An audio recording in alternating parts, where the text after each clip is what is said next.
Welcome into A to Z Sports Prime Time on this Tuesday night. It is a beautiful evening to have you in for another episode of the Prime Time Show. Got a pretty exciting plan for you later on this week. A little off-season content, a little special off-season content that we've got prepared. But in the meantime, we've got Jeffery Simmons on the Rich Eisen Show talking about his Week 1 opponent.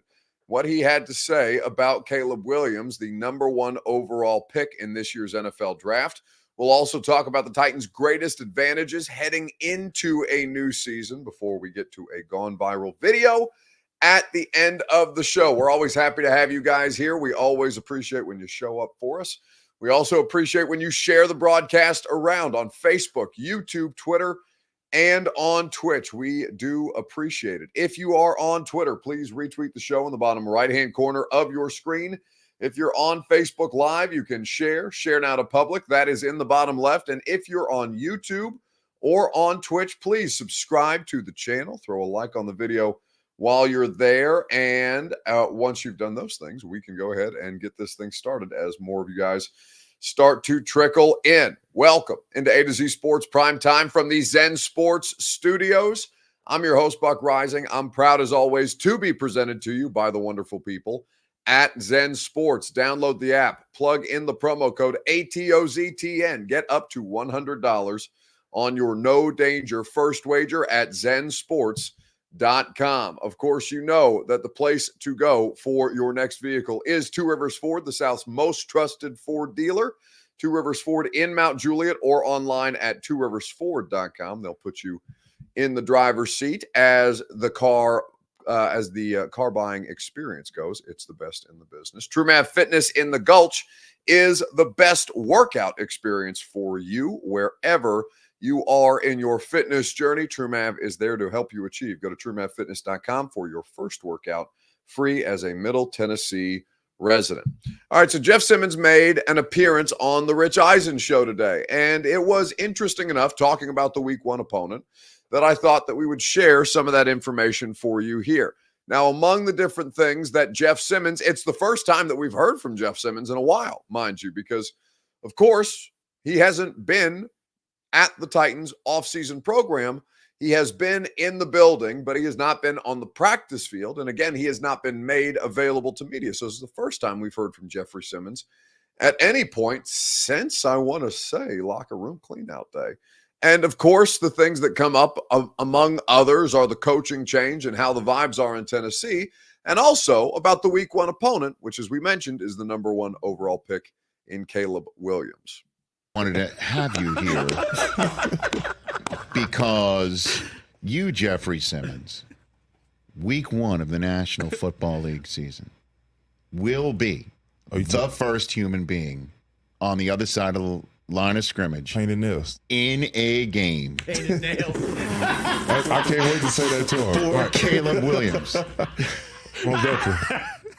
So That's you've got that plan? Oh, it's gonna be one of them games. Especially, I mean, he probably get smack talk to his his teammates right now. But like, it's gonna be, especially a game like that. My first game, like, of course, I missed the last end of the season. Right. It's gonna be the first game of the season. They got us coming to Chicago. All the hype gonna be around them, of course. So it's like, that's going. I think when especially like even primetime games, because everybody I wish I would have played the Miami game, but like everybody count Tennessee out, right? Which we all know.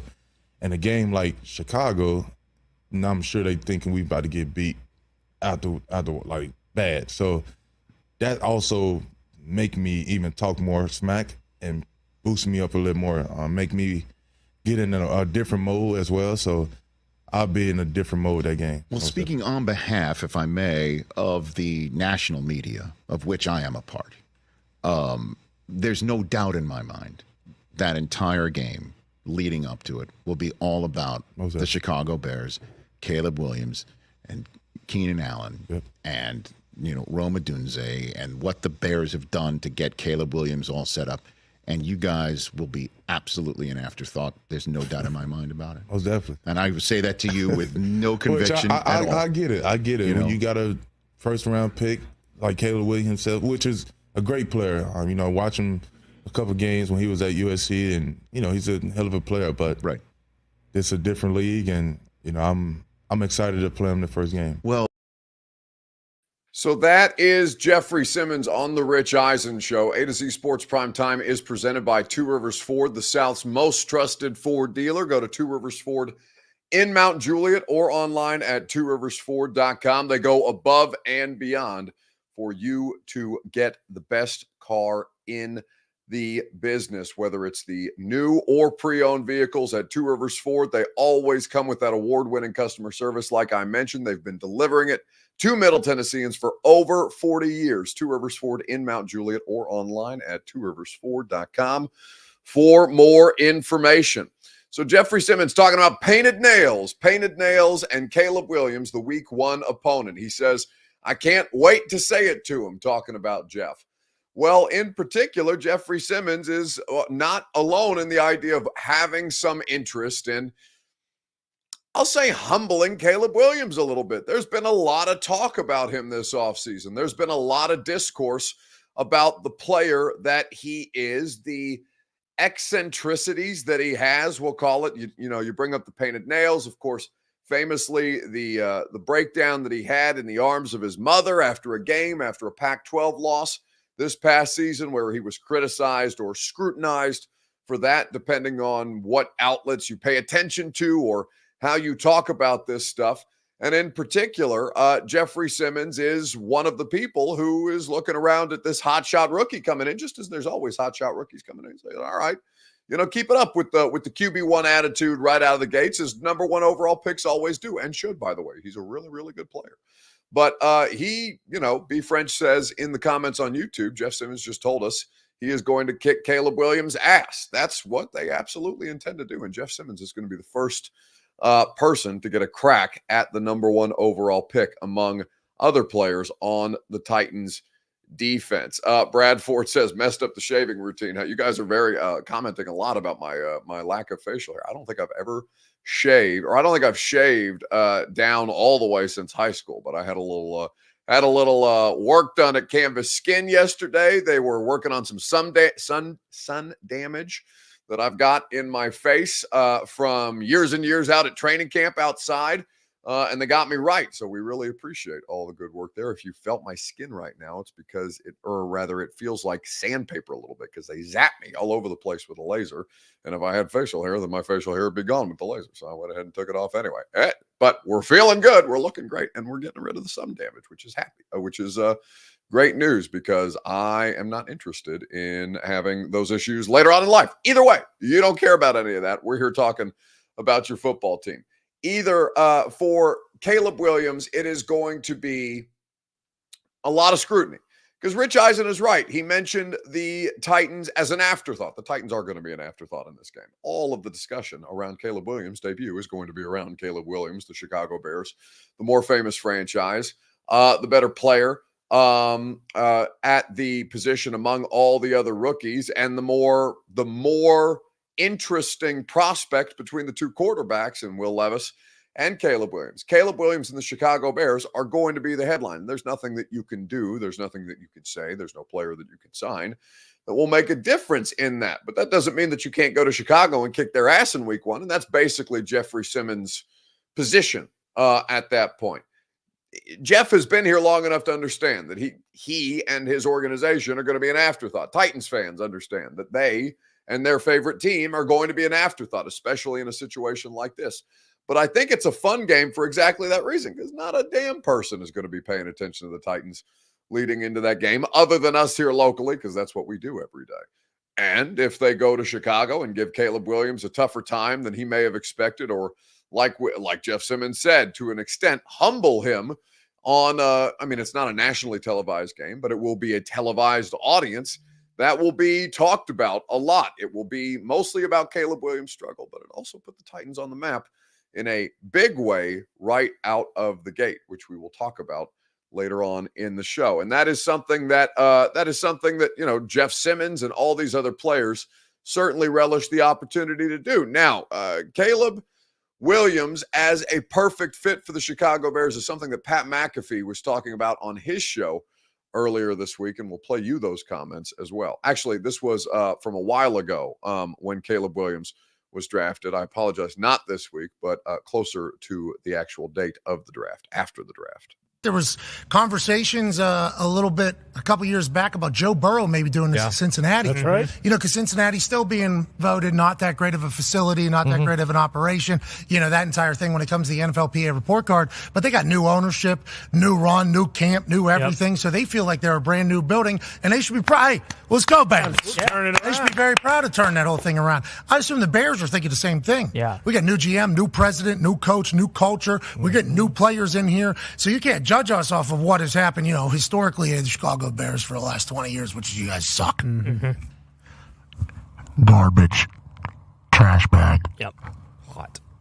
Garbage. It's only up from here, though. Real bad. But it feels like, because it's been so bad over time, inevitably you would think the odds would say you hit on something. Yes. And it feels like Ryan Poles has a vision. Eberflus is a guy who helped with the entire vision, I would assume, because he's a culture setter. When he was here in Indianapolis, everybody loved him. Players loved him. His assistant coaches loved him. Head coach loved him. Irsay loved him. Literally, he was such a great defense coordinator here. He got a head coaching job in a time when they were only hiring offensive head coaches. So McAfee goes on at some length talking about Caleb Williams and his perfect fit in Chicago. A to Z Sports Primetime is made possible by the wonderful people at TrueMav Fitness in the Gulch. Go to TrueMavFitness.com for your first workout free as a Middle Tennessee resident. Always good to get a workout in, whether it's their group fitness classes, their personal training. You know that no workout will ever be recycled or repeated. Go to TrueMavFitness.com where your first workout is free as a Middle Tennessee resident. So looking around at all the different advantages that the Titans have heading into this season, and in the discussion around the Chicago Bears, a game that is going to be talked about, but talked about from the side of the Bears and of Caleb Williams, what advantages do the Titans have heading into the season? I think there's one that really jumps out to me in particular, and you can look at a lot of different places, or you can look at a lot of different areas. I think with this particular team, where the advantages might lie. You might say that they are going to be a better unit on offense, or they project as a better unit on offense. You may say that they'll benefit from a revolutionized style of play. You may say that they benefit simply from having a degree of coaching turnover, because after 6 years, anything can become stale, whether it's football teams, employment situations, relationships. 6 years is a long time for anything in any kind of situation, and all things run their course in due time. So what are the biggest advantages for the Titans heading into this 2024 season? Facebook, YouTube, Twitter, and Twitch, you can give us your comments, and I'll tell you why mine is, I think, one of the most obvious. Arden Key, though, is somebody that I think a lot of Titans fans enjoy hearing from on a regular basis, and certainly when he's talking about the defensive changes, because the previous coaching staff was regarded as a good defensive coaching staff, from Mike Vrabel to Shane Bowen. Whether you felt like that as a Titans fan throughout the entirety of the experience is a different question, but league-wide, whether you think that's right, wrong, or indifferent, Mike Vrabel and Shane Bowen as a tandem and their coaching staff has been regarded as one of the better defensive coaching staffs in football the last couple of years. Now, some of that stuff started to fray.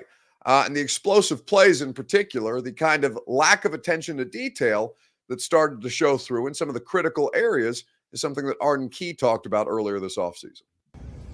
The intensity he got, the detail, and we don't move on until everything is fixed. And the detail he got and the swag that he got and that he come in with every day, oh man, it's going to be exciting. Did you move on before some details were fixed in the past? Hell yeah. Yes, we moved on. If we messed up, we didn't fix it. And now this year, when we mess up, we don't move on until we fix it. So yeah. That's Arden Key talking about changes defensively and the difference in approach from Denard Wilson, or rather from what you had in Shane Bowen to Denard Wilson, and kind of the attention to detail that unit started to lack.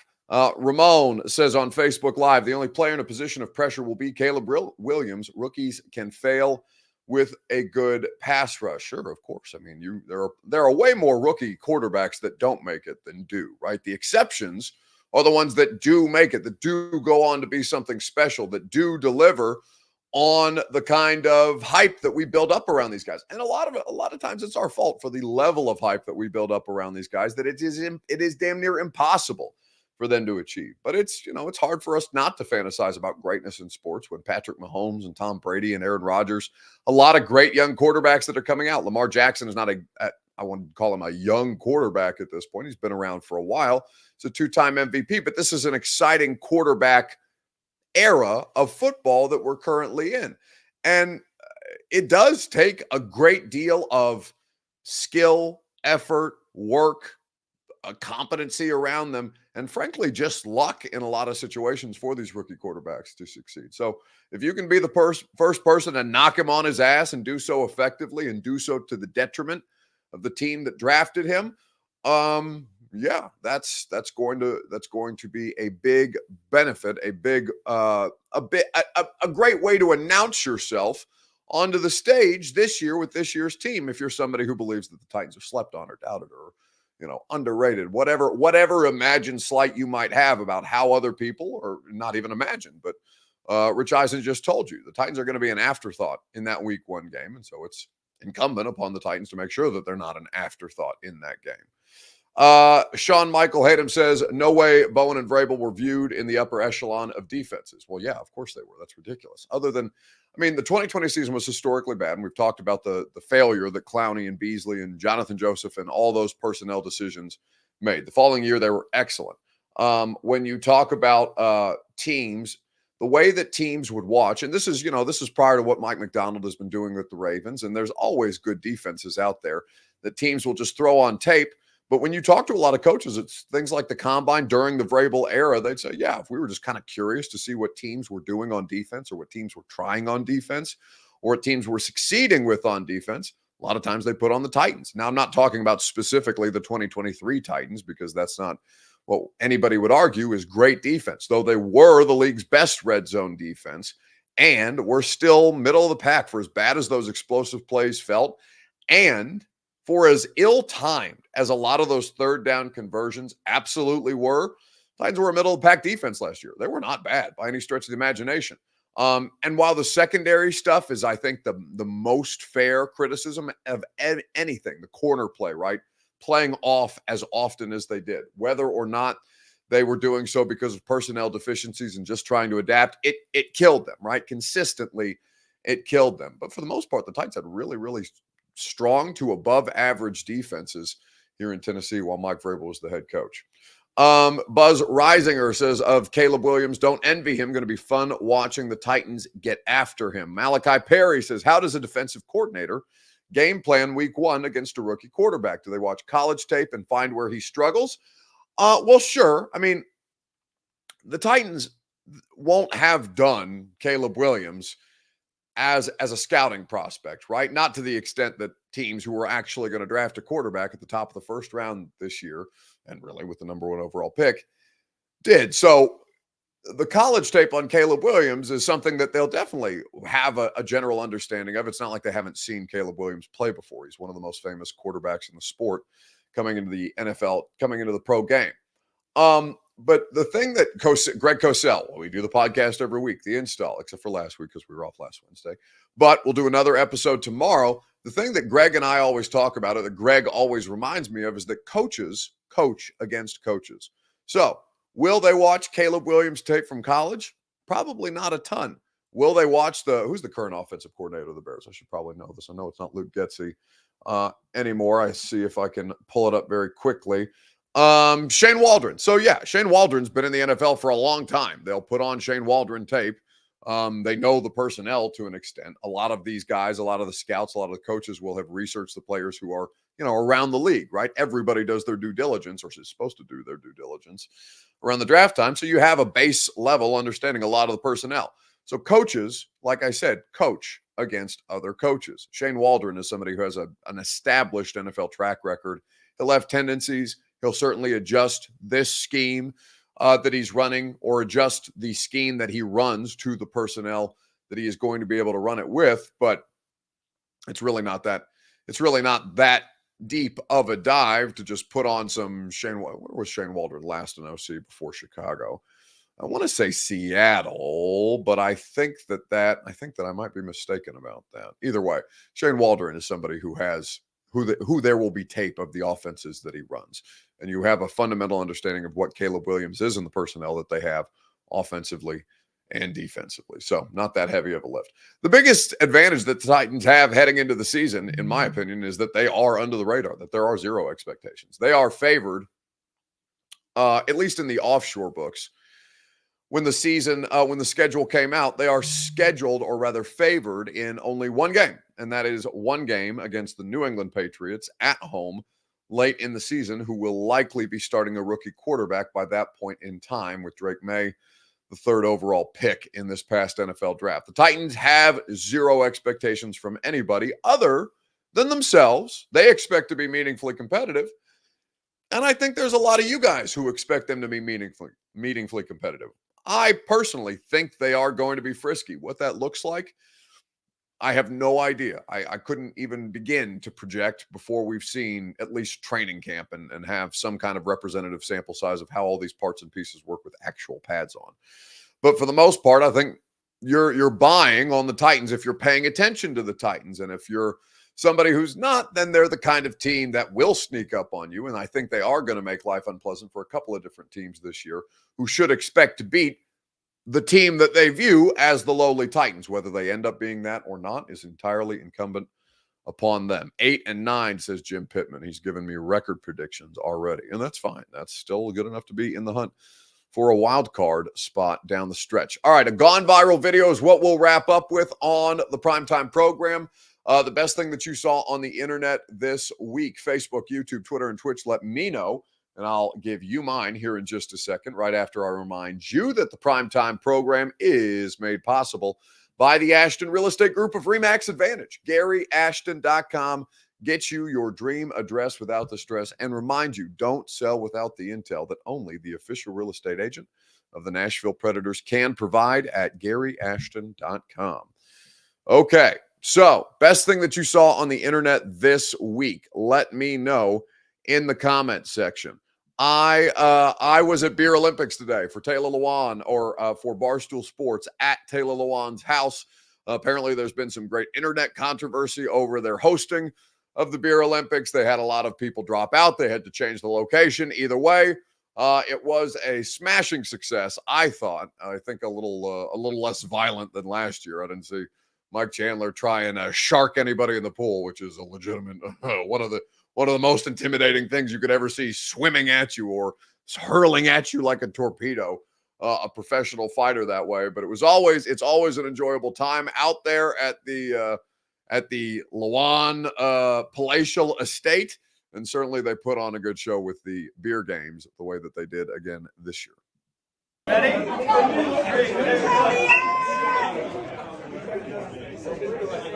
Let's go, Bert! Let's go, Bert! To the toe, Leon! So that is Big Cat and Pro Football, is it Pro Football Commenter, PFT, who is, of course, the host for Pardon My Take on Barstool Sports versus Bert Kreischer.